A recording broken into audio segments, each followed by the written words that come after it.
Ethan's eyes snapped open, but the first thing he saw wasn't the sky or walls he recognized. Instead, a swirl of glowing green and violet lights filled his vision. The air smelled sweet and sharp at the same time, like crushed mint and ozone. His body ached, and for a moment, panic rose. But then he realized something else. He wasn't moving freely. Something was holding him. Slowly he noticed he was strapped to a kind of stretcher, lifted off the ground. Panic struck, and he opened his mouth to call out, but a sharp, calm voice whispered in his ear, "Don't scream. It makes the meat tough." Ethan froze. The words sent a shiver down his spine. He tried to turn his head, and there she was, one of 10 figures moving around him with graceful precision. They were tall, taller than any human, with long limbs and eyes that seemed to glow faintly in the dim light. Their skin shimmered like polished stone, marked with lines and patterns that pulsed softly as they moved. He swallowed hard. "Who? What are you?" he stammered, but the voice that had whispered earlier was gone. The figure beside him moved silently, her glowing markings shifting like liquid light. The other 9 figures carried him forward, floating over the forest floor without touching it. The ground itself seemed alive. Strange plants reached toward them, and soft spores floated in the air like drifting snow. Ethan realized he was in a forest, but not one he had ever seen. The trees were translucent, and their branches curved in impossible angles, some glowing faintly, others shifting color as he blinked. Where are you taking me?" he asked again, his voice quivering. No answer came. Instead, the lead huntress turned her head slightly and studied him. Her eyes were curious, not hostile, though he could feel her power in every movement. Ethan realized that screaming or fighting might make things worse. So he stayed quiet, letting the strange procession carry him. As they moved, he took in small details. The forest floor was soft, almost like walking on moss. But it wasn't moss. Tiny lights flickered at his feet, illuminating roots that twisted like living creatures. Every so often, a shadow moved just beyond the glow, a bird-like creature with long, feathered wings or a lizard with crystal scales. Everything seemed to watch him, yet none approached. The 10 huntresses spoke in gestures, subtle movements of their hands and heads. Ethan couldn't understand them, but he sensed they were communicating. Occasionally, one would glance at him, and he felt the weight of their scrutiny. He was not just a visitor here. He was something new, something rare, and they were studying him. Minutes or maybe hours passed. Time felt strange under the alien canopy, with glowing spores floating in slow, hypnotic spirals. Ethan's stomach growled. He realized he hadn't eaten, hadn't slept properly, and the strange forest made every sensation feel sharper. The air was cooler than he expected, brushing his skin like soft silk. He tried to keep calm, reminding himself that panic could make him weak. Finally, the forest opened into a wide clearing. The center was a natural platform of crystal-like rock that reflected the glowing trees around it. Ethan's heart skipped a beat.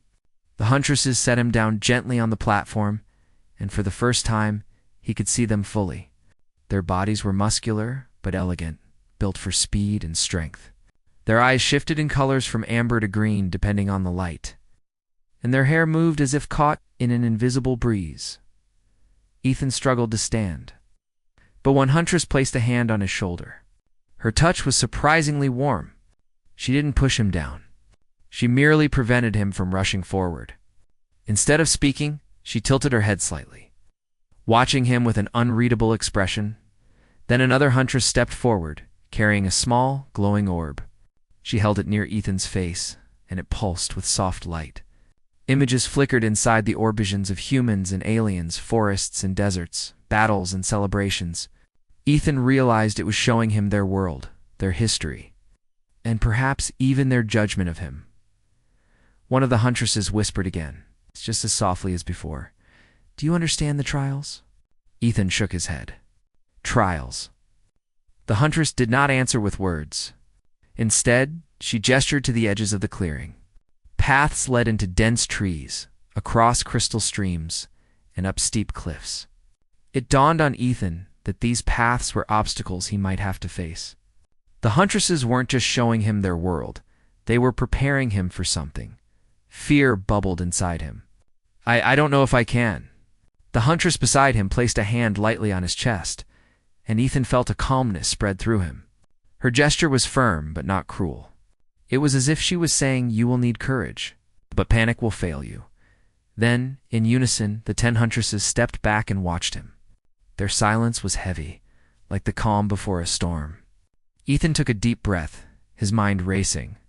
He had always survived by thinking quickly, by staying calm under pressure. But this was unlike anything he had ever faced. Still, a spark ignited inside him.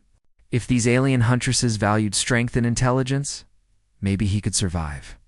Maybe he could prove that humans were not weak, that they could face trials no one else could. Ethan looked up at the glowing trees and took a careful step forward. The huntresses followed silently, observing. Every muscle in his body was tense, every sense alert. He didn't know what awaited him on the first path, but one thing was certain. Screaming would not help. Staying calm, thinking clearly, and trusting his instincts just might. And so, with a deep breath, Ethan began to walk toward the first trial, each step echoing softly on the crystal platform.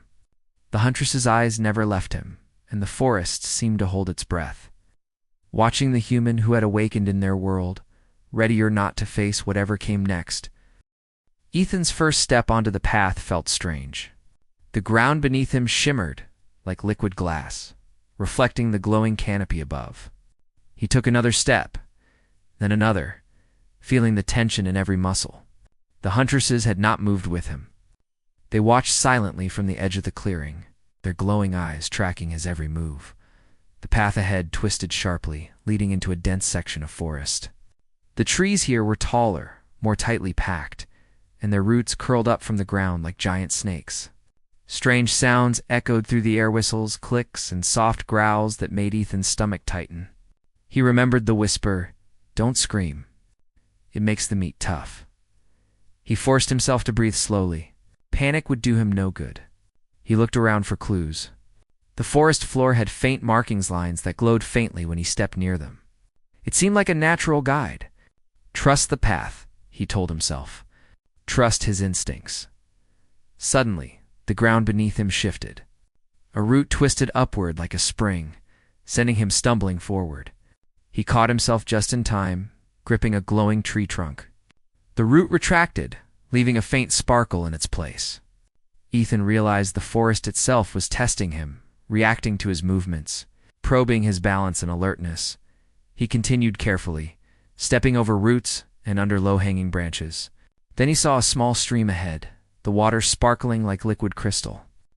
Crossing it seemed simple, but as soon as he stepped onto the first rock, it tilted slightly and began to spin. Ethan's heart pounded. "Think. Don't panic," he whispered to himself. He leaped to a stable rock. Then another, timing his jumps with careful precision. The water splashed softly, reflecting the light in thousands of tiny rainbows. He made it across, feeling a small surge of pride. Maybe he could survive these trials after all. No sooner had he crossed than a new challenge appeared. From the underbrush, a pack of small alien creatures emerged. They were the size of large dogs, with glowing fur and sharp clawed limbs. Their eyes shone like embers, and they moved in a circle around him, sniffing the air. Ethan froze, remembering the lesson. Composure mattered. He looked at the creatures calmly. They were curious, not hostile. Slowly, he raised his hands, showing no threat. One creature stepped forward, sniffed his boots, then backed away. The others followed, eventually dispersing into the forest. Ethan let out a quiet sigh of relief. He realized the trial was not to fight, but to remain calm under pressure. After a short pause, the path narrowed again, leading him into a cave-like opening in the rock. Inside, the air was cooler, damp, and smelled faintly of minerals. Strange markings covered the wall's lines, symbols, and figures etched into the stone that glowed faintly in the dim light. Ethan approached carefully, trying to understand them. A soft vibration ran through the ground. The markings pulsed in response. Ethan realized this was a puzzle. The symbols shifted as he moved, creating patterns. He touched one symbol, then another, and the vibration grew stronger. Slowly, he discovered the correct sequence, a series of gestures, most like a dance, that opened a passage deeper into the cave. The huntress's words returned to him. Don't scream. It makes the meat tough. Fear would have blinded him, but careful observation and patience allowed him to succeed. The passage opened to reveal a platform suspended over a glowing chasm with no visible bottom. A bridge of translucent energy connected the two sides. Shimmering and swaying slightly, Ethan stepped onto the bridge, feeling it ripple under his weight. Every step was a test of balance and focus. The glowing chasm seemed endless, and he had to trust the bridge would hold him. Halfway across, a sudden gust of air from below made him stumble. He gritted his teeth and adjusted his stance, keeping his center of gravity low. By the time he reached the other side, he was sweating, but he had learned something important. Fear was dangerous. Calm, focus, and clever thinking were his strongest weapons. The huntresses appeared at the far edge, guiding him with gestures toward a new challenge. Ethan followed, stepping carefully onto a slope covered in smooth, crystal-like stones. As he walked, he noticed shapes moving beneath the surface. Strange alien creatures, almost invisible, slid silently. Testing him without touching him, he realized he could use their movements to his advantage. By watching the creatures' patterns, he avoided traps and found safe footing. Every obstacle taught him something new. The alien world rewarded observation, patience, and adaptability, the very traits humans had in abundance. At the top of the slope, Ethan reached a clearing where the final challenge of this section awaited. A large stone platform floated in midair, surrounded by glowing rings that shifted and rotated unpredictably.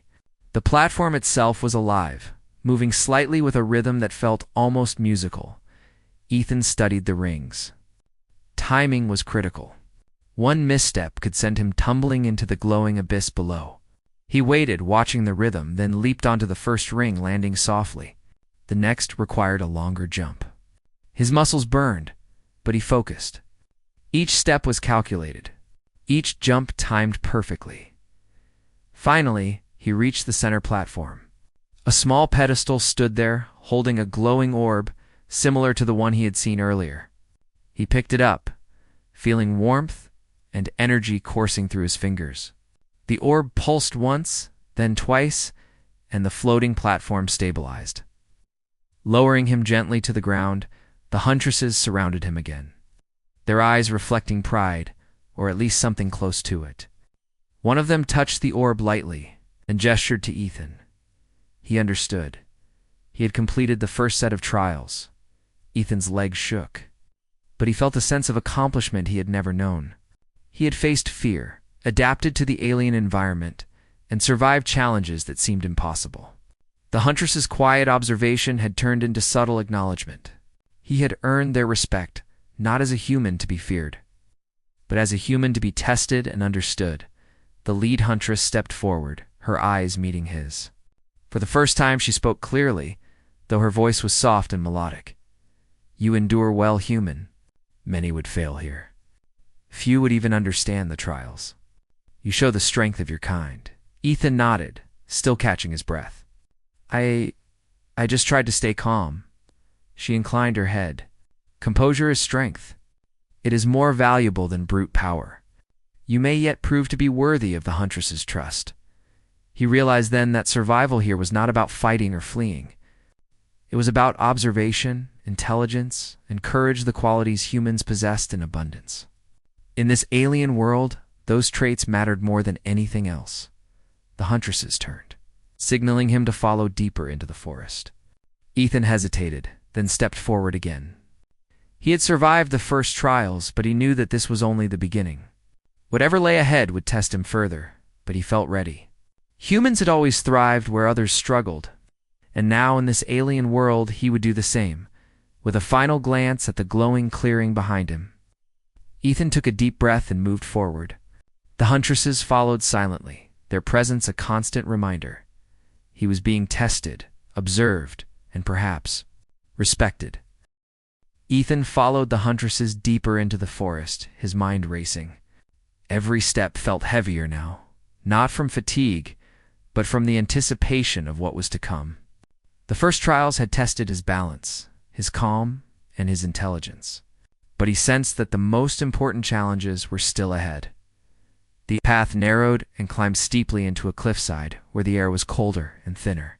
Strange crystals jutted from the rock, glowing faintly like lanterns. Ethan noticed shadows moving among the crystal's larger creatures than before, their forms shifting and twisting, yet never directly approaching. The huntresses moved fluidly around him, keeping a careful distance, allowing him to face the next stage alone. At the top of the cliff, he found a circular arena carved from the living rock itself. The floor shimmered with patterns that changed with every step he took. Around the edge, the huntresses stood silently, watching.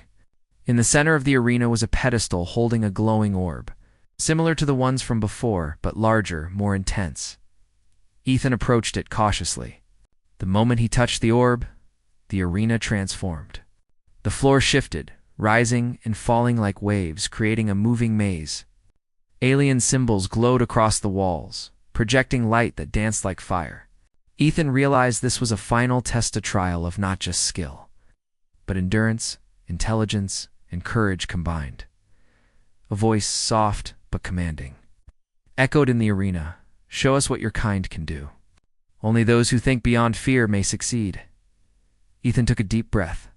He studied the patterns, analyzing the rising and falling floor. He noticed that the symbols on the walls flickered in sequences, almost like a code. Using logic, he began to move, timing his steps carefully to match the rhythm of the shifting floor. His first few attempts were clumsy, nearly losing balance, but he corrected himself quickly. As he progressed, the symbols changed faster. Small obstacles appeared, floating shards of crystal that spun slowly, their edges sharp and bright. Ethan jumped and ducked, learning their movement patterns and using them to guide his path. He discovered that the obstacles were not just physical. Some emitted pulses of energy that interfered with his sense of direction. He paused, focusing on the rhythm and pulse of the arena. Humans were clever, he realized, adaptable, in situations where others might panic. Humans could observe, learn, and respond creatively. Using this advantage, Ethan predicted the next pulse and timed his movement perfectly. Slipping past the obstacles with skill, the huntresses watched, their expressions shifting from mere observation to subtle approval. Ethan felt a strange sense of pride. He wasn't just surviving. He was proving the strength of his kind. Every leap, every careful step, every calculated risk demonstrated what humans could achieve when they relied on intelligence, courage, and composure. Finally, he reached the center pedestal. The large orb pulsed, and a soft light surrounded him. The floor of the arena stabilized, returning to a smooth, solid surface. The huntresses stepped forward, their eyes reflecting pride and curiosity. The lead huntress spoke clearly, her voice melodic and calm. "You endure, human. Few could complete what you have. Your courage and mind are remarkable."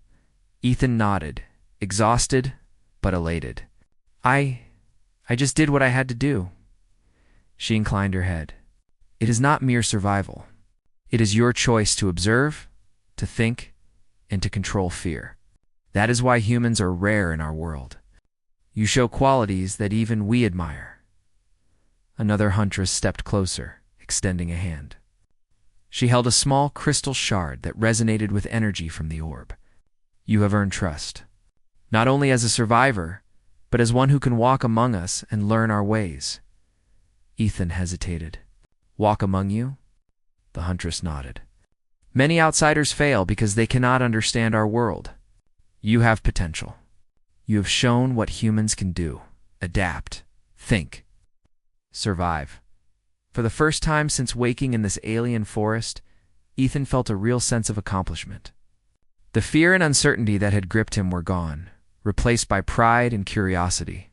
He had proven himself not by brute strength, but by using the qualities that humans were uniquely known for: intelligence, adaptability, and courage under pressure. The lead huntress gestured toward the forest beyond the arena. "Your trials here are complete, but your journey is only beginning." There is much to learn, and you may choose your path. Return to your world, or stay among us and continue to grow. Ethan looked around at the alien forest, at the glowing trees, the shimmering paths, and the huntresses who had tested him so rigorously. He realized that staying would allow him to learn more about their world, their culture, and perhaps even help them with challenges they could not face alone. He took a deep breath. I want to stay, for now at least. I want to learn. The huntresses exchanged silent glances, then smiled faintly. It was a rare expression for them, reserved for moments of recognition and respect. Ethan felt honored. He had not just survived, he had become part of something larger, a bridge between species. Over the following days, Ethan trained with the huntresses. They taught him their movements, their communication, and the subtle ways their environment responded to them. He shared human strategies and return ways to analyze, adapt, and innovate. Slowly, a bond formed, not just of mutual respect, but of curiosity and cooperation. Ethan realized something profound. Humans were rare in this galaxy, not because of weakness, but because of their potential. Their ability to think, to adapt, to endure under pressure could make a difference even in worlds that seemed impossible. One evening, as the twin moons rose over the alien forest, Ethan stood on a cliffside overlooking the glowing canopy. The huntresses were beside him, silent but present. He felt a connection not just to them, but to the world itself. The lead huntress spoke softly. Your kind may yet play a role in what is to come. The galaxy holds many challenges. Few can face them as you have. Ethan nodded, feeling a sense of purpose he had never known. Humans had always been survivors, explorers, and innovators. Now, on this alien world, he understood that their strength was not just physical, it was in their mind, their courage, and their will to endure. As he looked at the glowing forest stretching endlessly before him, he smiled. Whatever challenges lay ahead, he was ready.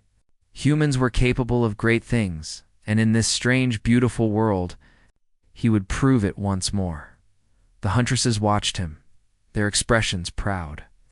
Knowing that this human had passed trials that few could imagine, and somewhere deep in the forest, the world seemed to acknowledge his presence, as if it had always been waiting for him to arrive. Ethan took a final deep breath, feeling the energy of the forest, the pulse of the huntresses, and the strength within himself. He had survived. He had earned their respect, and he had proven in this alien world that humanity's edge was real, powerful, and enduring.